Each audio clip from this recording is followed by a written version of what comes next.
puji Tuhan dengan bersyukur kepada Tuhan dan yang oleh karena kasih-Nya pada kesempatan ini kita boleh ada lagi dalam program Renungan Susani. Untuk itu kita mau bersyukur dan berterima kasih kepada Tuhan melalui doa pada kesempatan ini. Kita berdoa. Ya Tuhan Allah, Bapa yang baik penuh dengan kasih dalam Kristus Yesus Tuhan kami. Terima kasih untuk waktu dan kesempatan dan kami mengucap syukur atas segala sesuatu yang Tuhan sudah buat baik bagi kami sampai saat ini. Dan saat ini kami akan menerima renungan kebenaran firman-Mu. Tuhan Yesus memberkati kami semua, jemaat Tuhan dan kami semua hamba-hamba. Dalam nama Tuhan Yesus Kristus kami berdoa. Amin. Puji nama Tuhan. Nah saudara, kita akan melihat di dalam Alkitab kita, Kejadian pasal yang ke-32, kita akan melihat Kejadian 32 pada ayat yang ke-22.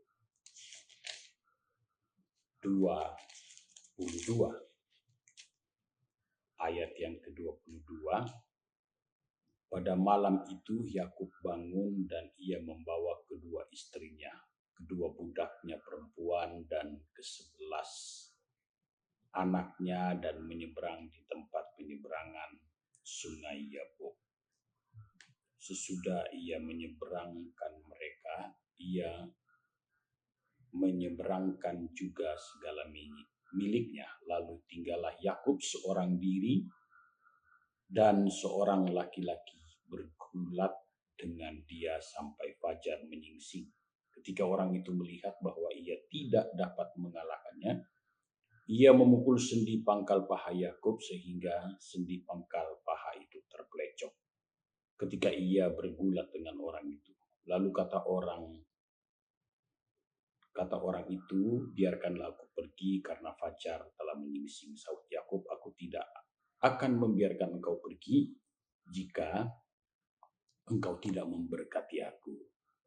Dan seterusnya, dan seterusnya. Sudahlah, jemaat Tuhan yang dikasihi, ayat ini sering dan berulang kali kita membacanya dan kita mendengarkan keterangannya, ya, penjelasannya tentang ayat ini melalui firman Allah yang sering disampaikan oleh para hamba-hambanya, dan ini tidak ada jenuh-jenuhnya, tidak ada bosannya. Diharapkan seperti itu, ya, untuk selalu mendengar secara berulang-ulang setiap ayat firman Allah yang kita dengar dan yang kita terima. Nah, saudara, ini adalah merupakan suatu perspektif dalam Alkitab bahwa hidup umat Tuhan, baik orang-orang yang pradosa maupun pasca dosa, orang-orang yang berdosa maupun orang-orang yang sudah ditebus dosanya oleh penebusan darah Kristus Tuhan kita, akan selalu diperhadapkan dengan berbagai macam pergumulan sampai pada saat ini. Pergumulan satu selesai, pergumulan yang lain akan menantinya, menyambutnya. Begitu ceritanya. Jadi pergumulan itu silih berganti, datang dan pergi. Tetapi bukan berarti pergumulan itu tidak ada tujuannya, tidak ada maksud tertentunya. Selalu, ya, dalam dalil apapun, pergumulan itu selalu memiliki sebuah tujuan yang memberikan dampak yang positif, memberikan dampak yang baik bagi si penerima, si pelaku pergumulan tersebut. Dia akan selalu memberikan dampak dan dia akan selalu membuat si penerima pergumulan itu dan si yang menjalani dan menikmati pergumulan itu akan membawa hidupnya untuk lebih lebih ke arah yang kematangan, pendewasaan ya, dalam hal ini mungkin pendewasaan iman melalui pengujian-pengujian di dalam setiap pergumulan dan permasalahan yang ada. Nah, dan menurut prediksi dari banyak ahli dalam berbagai bidang, nah, memberikan prediksi dan perkiraan bahwa hari-hari ke depan di masa yang akan datang bukan semakin mudah persoalan dan pergumulan yang akan kita hadapi, tetapi semakin sulit, semakin bertumpuk-tumpuk ujian yang akan kita terima, dan itu adalah tantangan, pergumulan yang akan menghadang kita, dan mau tidak mau, suka atau tidak suka, kita akan menghadapinya.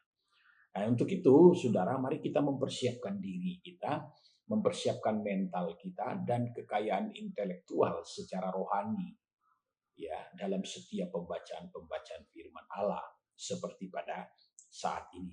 Banyak orang tidak memiliki respon yang tepat dalam menghadapi dan menyikapi pergumulan yang berat.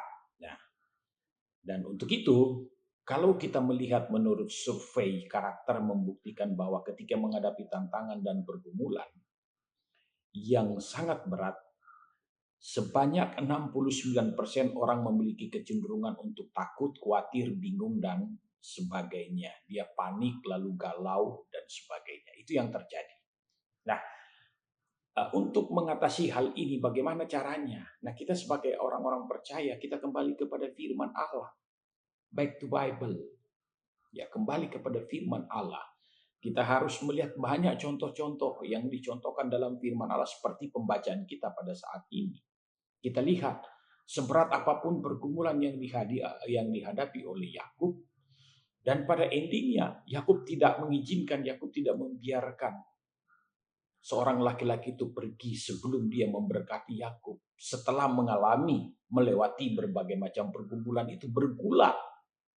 Ya, ini menggambarkan tentang pergumulan kehidupan orang percaya. Jadi dalam setiap pergumulan selalu ada tujuannya, ya. Selalu ada tujuannya untuk kebaikan bagi diri kita sendiri. Nah, untuk itu bagi anak-anak Tuhan, bagi orang percaya, kita harus selalu berlandaskan kepada kebenaran firman Allah. Walaupun kita ada dalam tantangan dan persoalan yang seberat apapun. Stefanus adalah salah satu seorang hamba Tuhan yang mengalami pergumulan dan menghadapi tantangan yang berat. Tetapi pergumulan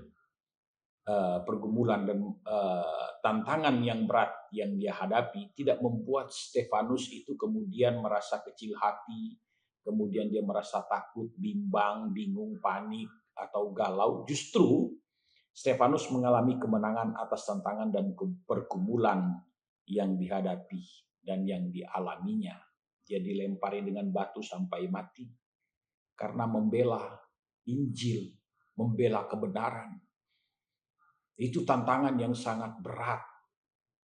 Tetapi dia tidak hadapi dengan rasa takut, dia tidak hadapi dengan rasa khawatir, dia tidak hadapi dengan rasa bingung, dia tidak panik pada saat itu.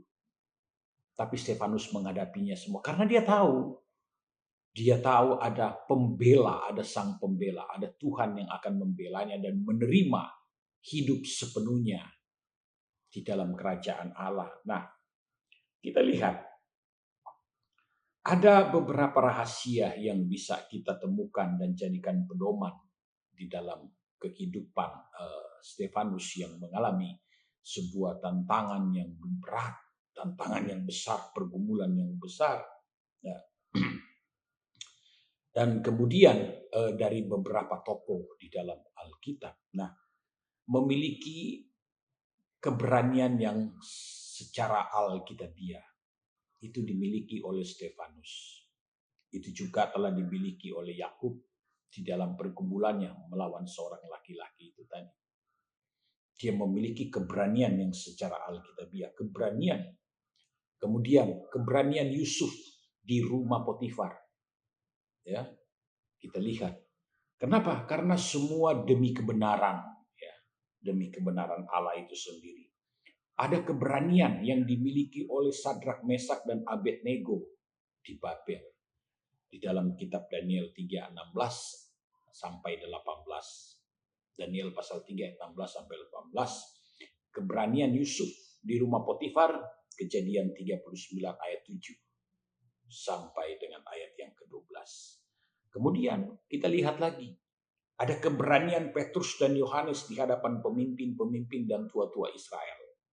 Dalam Kisah Rasul pasal 4 ayat 19 sampai 20. Keberanian Stefanus di hadapan mahkamah agama. Kisah Para Rasul 7 ayat 55 sampai 56. Nah, jadi saudara yang dikasih Tuhan, ini yang dimiliki, karakter seperti ini yang dimiliki. Jadi ketika kita menghadapi berbagai macam pergumulan, persoalan yang berat, ya, seberat apapun, kita hindari yang namanya rasa panik, kita hindari yang namanya rasa takut, kita hindari yang namanya rasa bingung, kita hindari yang rasanya yang seolah-olah, walaupun pergumulan dan persoalan itu seolah-olah mengancam kita, tetapi kita punya dasar firman Allah, kita punya kebenaran, ya. Kita punya Tuhan, pembela kita yang adil, Tuhan Yesus Kristus. Dan ketika kita, mata kita, telinga kita, pikiran dan hati kita selalu terarah kepada firman Allah, disitulah pembelaan. Tuhan akan menyatakan penyataannya. Dan janji firman Allah, Tuhan yang berperang menggantikan kita. Firman Allah katakan kita diam saja, tapi Tuhan yang akan ada di depan untuk menghadang segala musuh-musuh kita. Demikian dengan persoalan hidup kita, seperti itu. Bagaikan di dalam sebuah peperangan. Kalau kita hidup berkonsentrasi kepada firman Allah, kepada Tuhan kita Yesus Kristus, bukan tidak mungkin Tuhan akan melakukan hal yang sama ketika Dia membela Daud di dalam peperangan. Tuhan yang menggantikan Daud dan pasukannya di dalam sebuah peperangan. Nah, demikian dengan hidup saudara dan saya. Mari kita selalu jadikan firman Allah. Hari-hari ini kita selalu berjaga-jaga dan berdoa. Dan saudara yang dikasih Tuhan mempertebal, memperkaya iman kita kepada Tuhan. Milikilah keteguhan. Yang berikut adalah memiliki keteguhan, kehidupan yang teguh, iman yang teguh. Hidup yang selalu dipenuhi dengan Roh Kudus. Hidup yang penuh sukacita, ya, bergembira, bersorak karena Tuhan. Dan saya yakin dan saya percaya pergumulan dan persoalan yang kita hadapi akan dapat teratasi karena kita selalu melibatkan Tuhan di dalamnya. Puji Tuhan, kita berdoa. Terima kasih untuk renungan firman Allah pada sore hari ini Tuhan. Tuhan Yesus kira memeteraikan dalam hati dan pikiran kami, dan Tuhan memberkati kami semua yang mendengarkannya. Kami mengucap syukur di dalam nama Tuhan Yesus Kristus. Haleluya. Amin. Puji Tuhan, Tuhan Yesus memberkati bagi kita semua, dan selamat malam. Haleluya.